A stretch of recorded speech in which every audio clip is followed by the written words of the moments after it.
Olá, senhores, sejam bem-vindos à nossa primeira aula de Anatomia e Fisiologia. Eu sou o professor Jardel Queiroz e na aula de hoje falaremos sobre a introdução à Anatomia e Fisiologia, ok? Então vamos dar início. Antes de iniciarmos o conteúdo propriamente dito, eu gostaria de apresentar para vocês o nosso conteúdo programático, tá? Como é que vai funcionar, quais serão os conteúdos que nós vamos ver ao decorrer desse módulo de Anatomia e Fisiologia. Então, senhores, o primeiro conteúdo que nós veremos é conceito de anatomia e fisiologia humana, sobre células e tecidos, tá?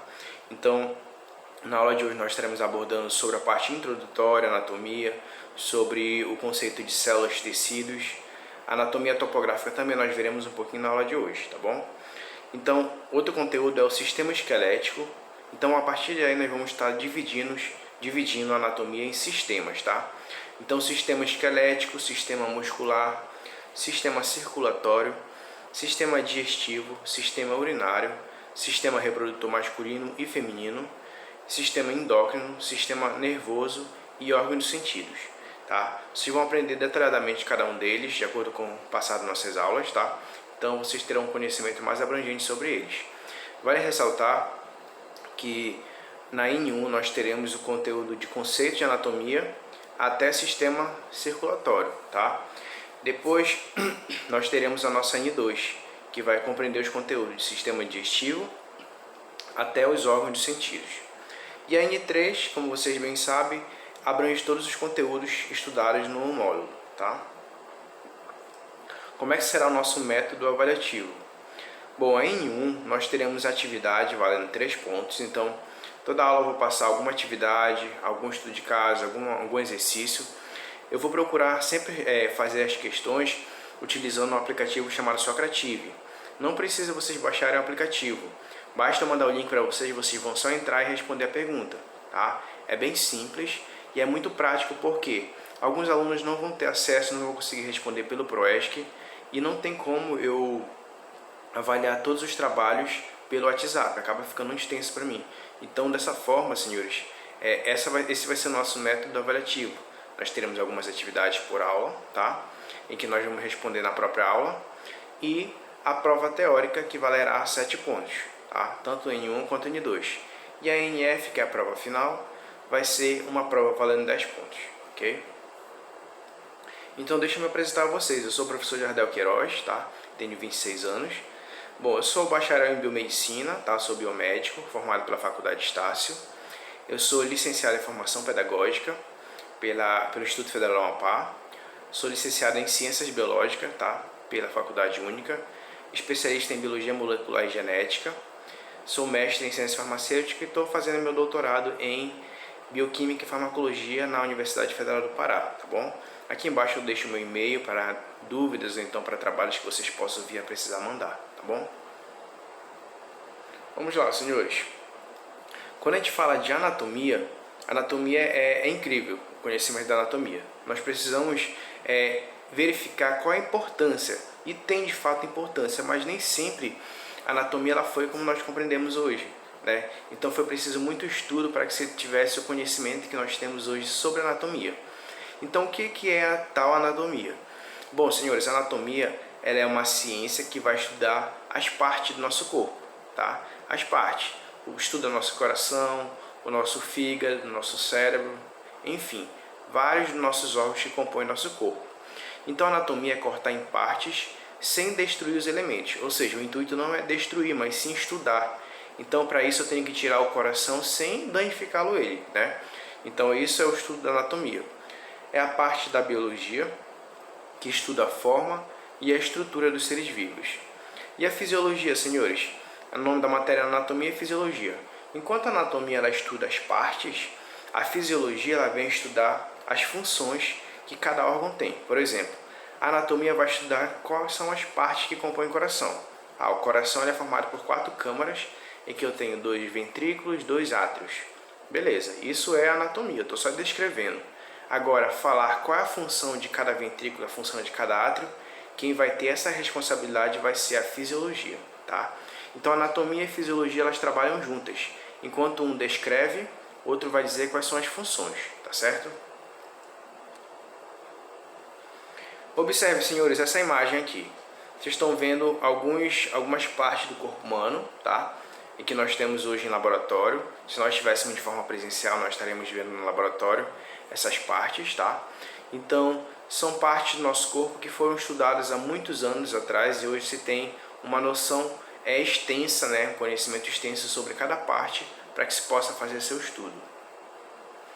Bom, antes de eu iniciar a falar sobre anatomia, é bom a gente começar um pouquinho pelo histórico. Contar uma historinha para vocês sobre como surgiu, né, a anatomia, para que a gente possa criar essa importância, ver essa importância que ela tem para nossos cursos, né, da área da saúde. Então, senhores, os primeiros cientistas anatomistas, ou seja, aquele que estuda anatomia, né, e médicos foram os egípcios. Por quê? Se vocês bem lembrarem aqueles filmes ou então desenhos do Egito, os egípcios eles acabavam mumificando, né? Eles tinham uma técnica de mumificação em que eles acabavam enrolando em panos o indivíduo quando ele ia a óbito. Para quê? Para que ele pudesse, quando ele ressuscitasse, né, ele reencarnasse, que ele fosse acordar depois de alguns anos, ele estivesse com o corpo puro, íntegro, para que pudesse ser feito, para que ele pudesse reviver, né? Enfim, eles acreditavam que o que ia salvar era a alma. Depois de um tempo ia retornar a alma para aquele corpo, ele precisaria estar íntegro para que se pudesse reviver aquele indivíduo. Então eles acabavam mumificando. Só que para que eu pudesse mumificar, eu tinha que conhecer qual era a composição do corpo humano, o que era necessário para que eu pudesse conservar aquele corpo, né? Para que ele não pudesse entrar em putrificação. Então eles mumificavam por quê? Os panos que eles mumificavam eram todos estéreis, né? Eles passavam algum tipo de substâncias para evitar que pudesse apodrecer aquele corpo. Tanto é que hoje, quando se descobre, se encontra múmias por aí, elas estão basicamente intactas, né? Porque foram feitos no período em que eles tinham um alto conhecimento sobre anatomia. Então, a importância, senhores, do médico que cuidava dos animais era tão grande para os mesopotâmios que o exercício da atividade ganhou destaque até no Código de Hammurabi. Então, o médico ele era muito importante, o anatomista, por quê? Principalmente aqueles que cuidavam de animais. Na época era tudo médico, não existia o médico de seres humanos e de animais, era tudo médico. Então, eles tinham conhecimento por quê? Naquela época, os cavalos, né, eles tinham uma importância muito grande, porque eram eles que faziam o transporte das pessoas pela cidade. Então os médicos eles precisavam conhecer sobre a anatomia para entender como é que funcionavam as doenças. Essa importância era devido aos cavalos, como foi para vocês, pois estes eram o meio de transporte, a máquina de guerra e moeda de escambo, né? No século III a.C., o estudo da anatomia avançou consideravelmente na Alexandria. Muitas descobertas lá realizadas podem ser atribuídas a Herófilo e também a Erasístrato, tá? Erasístrato. Então, o Herófilo, ele era um carinha que começou a estudar anatomia. Ele fez a técnica da dissecação, em que ele abria corpos para poder estudar, né? Então, aí que iniciou o processo do estudo da anatomia, tá? Bom, então o Herófilo, né, ele concretizou o desejo de muitos anatomistas ao dissecar o corpo humano. Então, até então, quem era anatomista, quem estudava anatomia, estudava simplesmente pela parte externa ou por imaginar o que tinha por dentro. Só que começaram os primeiros estudos de anatomia, né? Então, Herófilo foi um dos primeiros a dissecar, ou seja, ele abria o corpo humano para estudar, né, para ver o que estava compondo o corpo humano. E assim desenvolveu um esquema de distribuição, formato e tamanho dos órgãos. Então, a partir daí, com certeza, ele ia ter um conhecimento mais amplo e conhecer quais eram as partes que tinha o corpo humano. Ele descreveu o fígado, o cérebro, os órgãos sexuais, através dos seus estudos pioneiros nascia a medicina. Tá? Então, a medicina começou a surgir como ciência a partir desse momento, tá? Que se tinha essa descrição. E qual foi o maior impulso da anatomia? Já Erasístrato, colaborador de Herófilo, também dissecou cadáveres humanos. Com isso, ele formou a Escola de Alexandria, a qual deu a partir dali impulsos às ciências anatômicas. Então ele iniciou uma escola para falar justamente sobre essas partes anatômicas, sobre a composição do corpo humano. A partir do ano de 150 a.C., a dissecação humana foi de novo proibida por razões éticas e religiosas. Imagine você abrindo o corpo de um indivíduo Isso invade vários processos éticos e religiosos também. Vou falar para vocês mais à frente como é que eles conseguiram pegar esses corpos para estudar. Quem permitia, né? Então, a partir desse momento, no ano de 150 a.C., passou a ser proibido novamente dissecar, ou seja, abrir o corpo humano. Parece que o estudo da anatomia, segundo Petrullesci, né, começou mais por razões práticas que teóricas, tá? Então, e o motivo mais importante para a dissecação humana foi o desejo de saber a causa da morte por razões essencialmente médico-legais. Então, eu dissecar um corpo humano é porque eu tinha curiosidade de saber o que tinha levado aquele indivíduo a óbito, né? O que levou aquele indivíduo a morrer.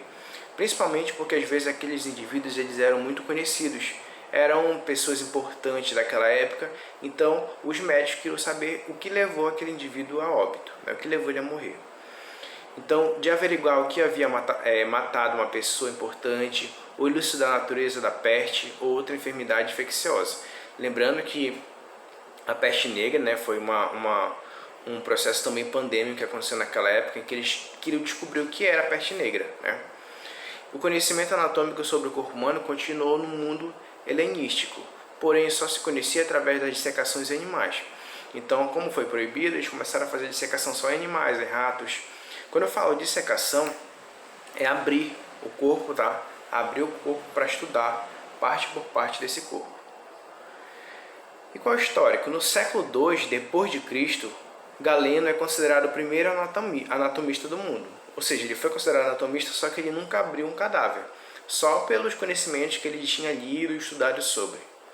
Mesmo tendo escrito um tratado que por séculos foi a Bíblia da Anatomia Humana, só tinha experiência em dissecar porcos, macacos e outros animais. Tá? Então eu nunca tinha dissecado um ser humano. Agora eu pergunto para vocês, como os corpos eram roubados? Né? Roubados, porque ninguém cedia o corpo de um ente querido, né, naquela época. Então, os ladrões de túmulos invadiam os cemitérios, cavavam perto do corpo de um corpo havia sido enterrado há pouco tempo, tá? Então eles cavavam onde um corpo tinha sido enterrado. A localização da sepultura era descoberta por meio de espiões. Então sempre que tinha um velório, ia um espião infiltrado no meio para ver onde foi enterrado, para que à noite eles fossem lá e cavassem. Só que eles cavavam na região próxima da cabeça. Por quê? Se abriu aquela região próxima à cabeça, pegava uma corda e puxava, né? Puxava aquele indivíduo pela cabeça. Passavam então uma corda ao redor do pescoço e puxavam o corpo. Retiravam toda a roupa, joias e o que mais houvesse de valor, para que não houvesse o risco deles fossem presos, né, por ter roubado. Ele estava ali roubando o corpo, mas o que era mais naquela época lá, digamos, complexo para eles de roubar seria as joias, né? Isso daí ia levar eles para a cadeia. Colocavam tudo de volta no caixão, cobriam-o com terra, punham o cadáver num saco e se dirigiam para a escola de medicina mais próxima. E foi assim que deu início à anatomia. Curiosidade, roubo de corpos para poder compreender o que nós temos hoje sobre anatomia.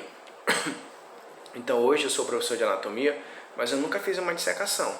Eu já tive na minha graduação o contato com o cadáver, então a gente abriu, estudou ele, mas abriu não, ele já estava aberto, só estudou ele, a parte interna dele. Mas eu tenho conhecimento por meio de pessoas que vieram e contribuíram para que eu tivesse tal conhecimento e pudesse hoje repassar para vocês. Um carinha muito importante, pessoal, que vocês já ouviram falar, foi Leonardo da Vinci, né? Que ele é um artista, né? Ele foi um pintor da época. Foi o primeiro artista que considerou a anatomia além do ponto de vista meramente pictórico, ou seja, além da pintura.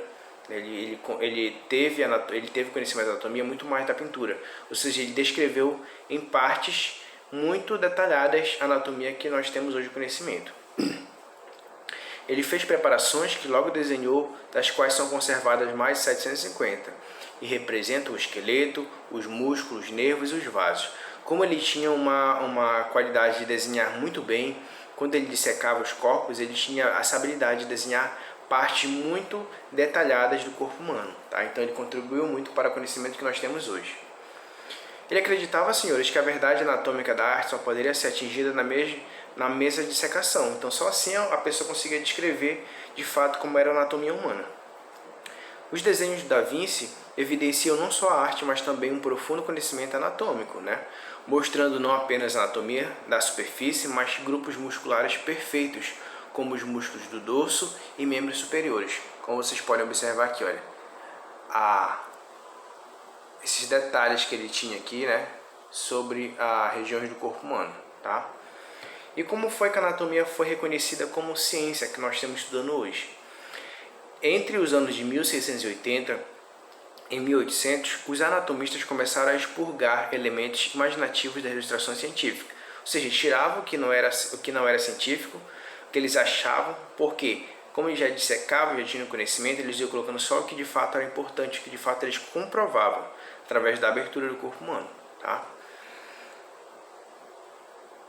Como as tecnologias de impressão foram aperfeiçoando, ilustrações anatômicas começaram a alcançar uma maior precisão técnica e uma estética hiperbrilhante e sonhadora que exibiu, com grande arte, um conhecimento mais sofisticado e perceptivo, mais aguçado das fronteiras e das superfícies do corpo.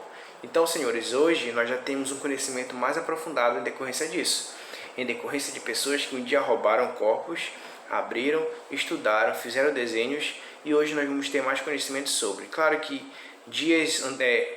alguns anos atrás, pessoas ainda faziam dissecação para ter mais conhecimento sobre as partes anatômicas ao qual nós conhecemos hoje.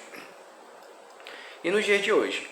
Nos dias de hoje nós temos a radiografia, né? Preciso abrir um corpo para ver se tem câncer, para ver se a pessoa está com alguma doença nos ossos, porque eu tenho a radiografia, eu tenho fotografias, imagem digital e computacional, né? Elas multiplicaram as possibilidades de manipulação. Artistas e cientistas estão novamente explorando e reimaginando o corpo, investigando os limites entre suas respectivas disciplinas. Então a gente continua a sonhar com a anatomia humana, né? Cada vez mais. Os conhecimentos que nós temos hoje, eles podem ser mais profundos daqui a alguns anos. Então, senhores, falar um pouco sobre a parte introdutória da anatomia, sobre o histórico dela, né, que é importante conhecer. Eu vou iniciar falando para vocês sobre como é que é organizado o nosso corpo humano, tá? Então, primeiro a gente vai estudar da menor parte até a maior. Imagine um tijolo para construir uma casa e um prédio de 10 andares, tá? Imagine isso, o tijolo e um prédio de 10 andares. Então, o tijolo é o início de tudo, e o prédio de 10 andares é o que já está complexo. Então, a gente vai estudar do menor para o maior. Para o estudo do funcionamento do corpo humano, é necessário o conhecimento da menor unidade viva do corpo humano, que é a célula. Tá? Já ouviram falar de célula? Célula é a menor unidade viva do corpo humano. Então é a menor unidade, é a menor estrutura que nós temos que vai dar origem ao corpo humano. O ser humano ele é composto por células tão pequenas que só são visualizadas pelo microscópio. Cada órgão é um agregado de numerosas células. Então o meu coração, por exemplo, ele é um agregado de muitas células que estão se unindo uma a uma até formar um tecido, até formar um órgão, tá? Que forma o coração. Então aqui vocês podem observar que nós temos o corpo humano dividido em partes, tá? Em que nós temos os órgãos, como por exemplo o cérebro, nós temos o esqueleto, nós temos o pulmão, né, o fígado, o coração, o esôfago, enfim, tá? São partes do corpo humano que são importantes de serem estudadas e vão ser estudadas nessa matéria, tá? Então, quando eu falo em célula para vocês, a célula é a menor unidade viva, como eu falei para vocês. É muito variável as formas das células que constituem o organismo humano, mas todas elas são formadas fundamentalmente por 3 partes. A membrana celular, que é a capa da célula, a parte externa. O citoplasma, que é a parte de dentro da célula. E o núcleo, que é o que vai estar lá no centro. Pensar em célula, vocês têm que imaginar agora um ovo. Imagina um ovo. O ovo, a casca do ovo seria a membrana celular, tá? Seria a membrana celular, que seria a parede, né? O citoplasma seria a clara do ovo, né? A clara do ovo, que é aquela parte incolor que fica dentro do ovo, tá? E o núcleo seria a gema, que seria o centro, né? A parte amarela, que fica lá no centro do ovo. E assim funciona a nossa célula. Cada célula vão se agregar uma a outra para formar um tecido. E vários tecidos vão formar um órgão, e vários órgãos vão formar o corpo humano, tá? E por que é importante nós estudarmos sobre célula?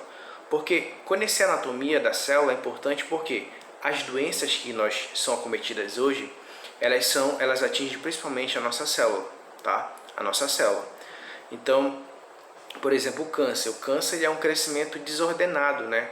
Um crescimento errado da minha célula que gera esse câncer, né? Então, a célula sofre uma mutação e dá origem a um câncer. Então, é muito importante a gente conhecer hoje a anatomia para conseguir conhecer a patologia, que é a ciência que vai estudar as doenças, tá?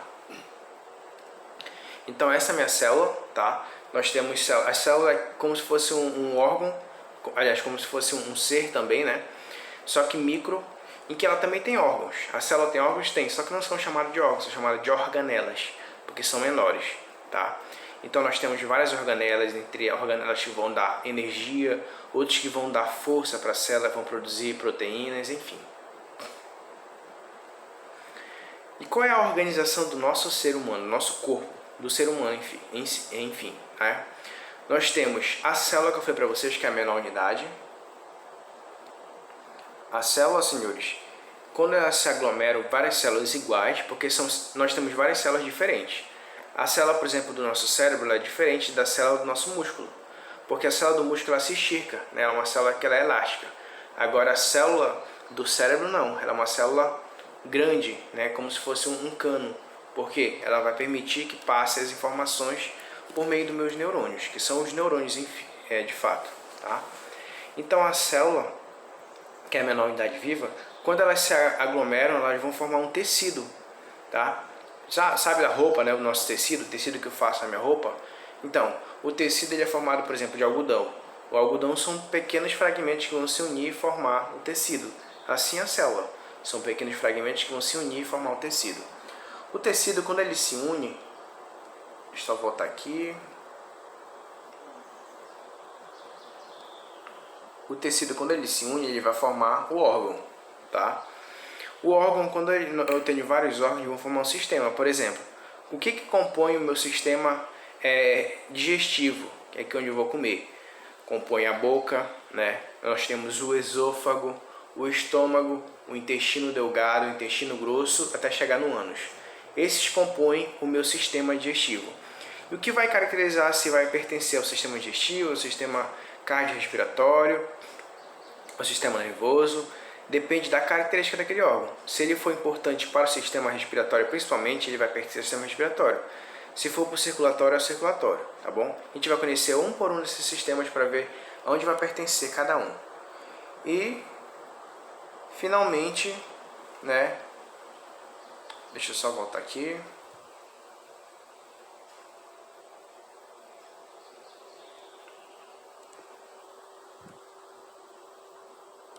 Rapidinho, é só voltar um pouquinho aqui que eu acabei passando sem querer. E finalmente, formação do organismo, tá? Então nós, seres humanos, somos formados por vários sistemas. Sistema digestivo, sistema respiratório, sistema circulatório, sistema endócrino, sistema urinário, sistema reprodutor masculino, feminino, são vários sistemas. Só que cada sistema tem seus órgãos próprios. Cada órgão é formado de um determinado tecido. Nós temos 4 tecidos que eu vou falar para vocês mais à frente. E cada tecido é formado por células, tá bom, senhores? Então nós temos 4 tecidos principais. Aqui eu vou só abordar de uma forma geral para vocês. O tecido epitelial, tá? É o que vai dar a parte de sustentação, que vai comportar a parte externa do nosso corpo. É um tecido de revestimento, ele que vai revestir. A nossa pele é formada de tecido, né, epitelial.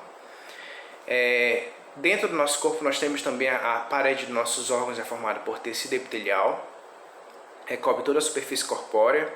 Função do tecido epitelial: proteção contra ações mecânicas na pele, olha, tá? Proteção mecânica, ou seja, eu bater, né? Se eu bater não vai estourar e sair sangue, porque eu tenho a proteção dela, tá? Da minha pele, que é o tecido epitelial.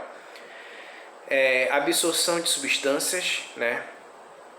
Como por exemplo o epitélio intestinal. O meu intestino ele vai absorver os nutrientes que eu vou comer na alimentação, então ele é formado também por tecido epitelial.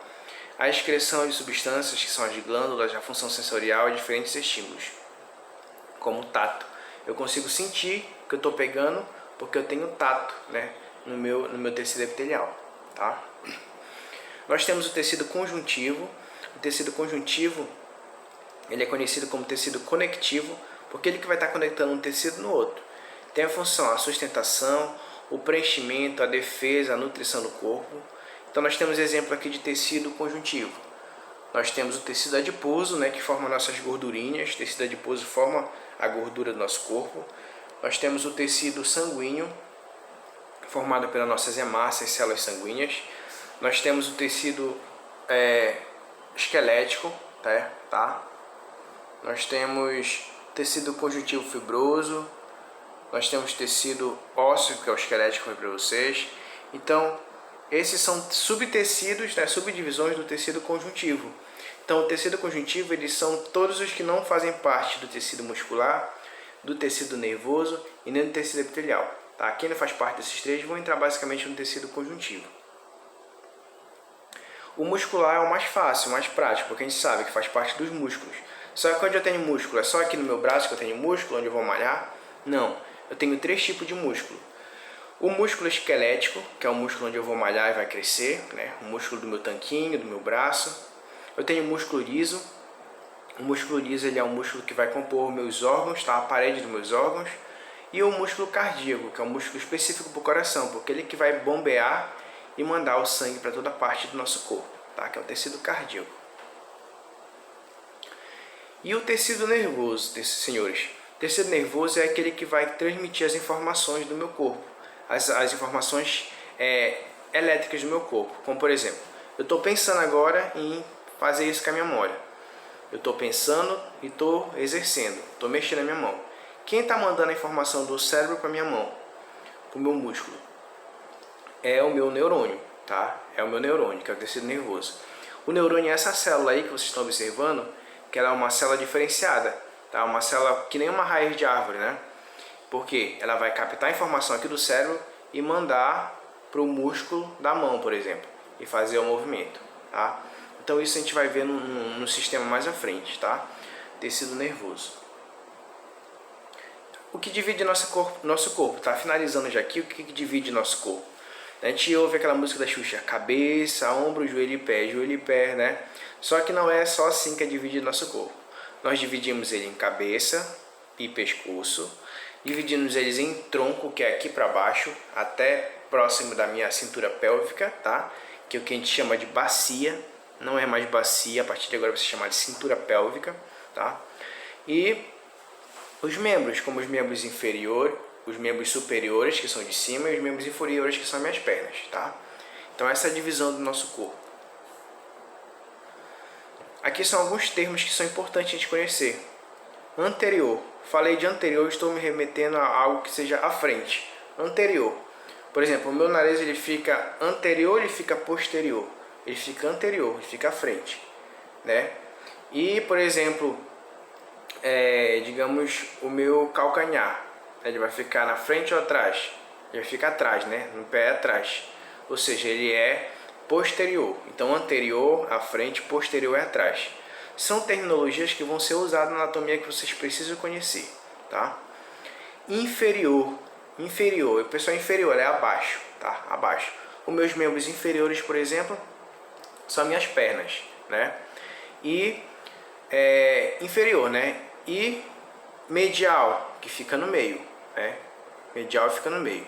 Superior, acima. Superior, meus superiores são os meus braços, né? Lateral, que fica do lado, lateral, tá? Próximo, afastado da raiz do membro, que é o proximal, tá? O que é mais próximo, proximal.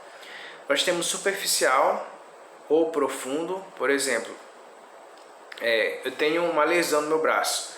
Se a lesão foi profunda, a gente vai chamar ela de profunda. Se ela foi bem por fora, pode chamar de superficial, tá? Então a localização, se é mais dentro ou mais fora, né?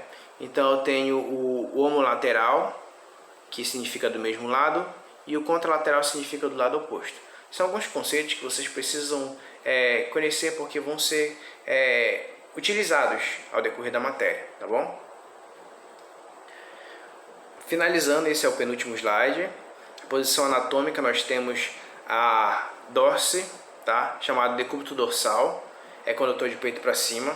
O indivíduo está de decúbito dorsal, ou seja, ele está de peito para cima, tá? Decúbito dorsal, peito para cima. Quando eu falo decúbito ventral, ele está de peito para baixo.